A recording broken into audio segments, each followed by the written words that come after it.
నిన్న అంటే ఎటు తిప్పినా మొత్తం ఓవరాల్‌గా ఈరోజు తెలంగాణ వ్యాప్తంగానే కాదు, ఈరోజు బీజేపోలు, కాంగ్రెసోలు, చిన్నా చితక పెద్దోళ్ళు అందరూ కలిసి కేసీఆర్ వచ్చిండు. అరే! కేసీఆర్ మంచిగానే ఉన్నాడు గదా! ఆరోగ్యం మంచిగానే ఉంది గదా! గీళ్ళేందుకు గిట్లా మాట్లాడిండు, ఎప్పుడు చూసినా కూడా రేవంత్ రెడ్డి ఎందుకు గిట్లా మాట్లాడుతున్నాడు అనేసి. ఆ 10 ఏళ్లలో ఎలా ఎలా అయితే తన గాంభీర్యం గాని, తన మాటల వాగ్దాట్లు ఏమాత్రం కూడా తగ్గలేదే అనే ఒక డిస్కషన్ జరిగింది. దాంట్లో భాగంగా నిన్న బాగా హైలైట్ అయిన అంశం ఏం తెలుసా? ఇక ఉతికారేషురు ఇవన్నీ కూడా జరిగినాయి. దాంట్లో భాగంగా ఒక లైన్ అందరినీ కూడా ఆకర్షించింది. ఏంటంటే టీఆర్ఎస్, టీఆర్ఎస్ అనే పదాన్ని 2 సార్లు వాడిండ్రు. దాని తర్వాత మధ్యలో టీఆర్ఎస్, బీఆర్ఎస్ అని వాడిండు అన్నట్టు. సో అందరికీ కూడా అంటే కేసీఆర్ అనే వ్యక్తి కూర్చున్న వార్తే, నిలుచున్న వార్తే సెన్సేషన్, నాట్ ద న్యూస్, ఒక సెన్సేషన్ కూడా. ఇక ఆయన అంటే చాలామంది గతంలో టీ నుంచి టీ తీసేసి బీ పెట్టిరు. సో ఇంకా పేగు బంధం తెగిపోయింది ఇట్లా మాట్లాడుతుండేవాళ్ళు.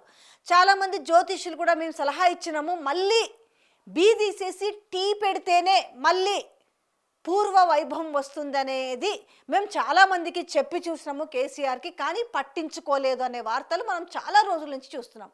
నిన్న స్వయాన కేసీఆర్ గారు నోట్లో నుంచి ఆ మాట రావడంతో మళ్ళీ బీఆర్ఎస్ని టీఆర్ఎస్ చేస్తారా అనేది రోజు ఒక ట్రెండింగ్ అయిపోయింది. అంటే ఒక హాట్ టాపిక్ అయిపోయింది. ఏం జరగబోతుంది?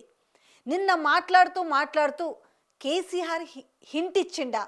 అసలే కేసీఆర్ గారి పైన ఒక పేరుంది. ఎందుకంటే ఆయన అధికారంలో ఉండడం కంటే కూడా ప్రతిపక్షంలో ఉండడమే చాలా డేంజర్.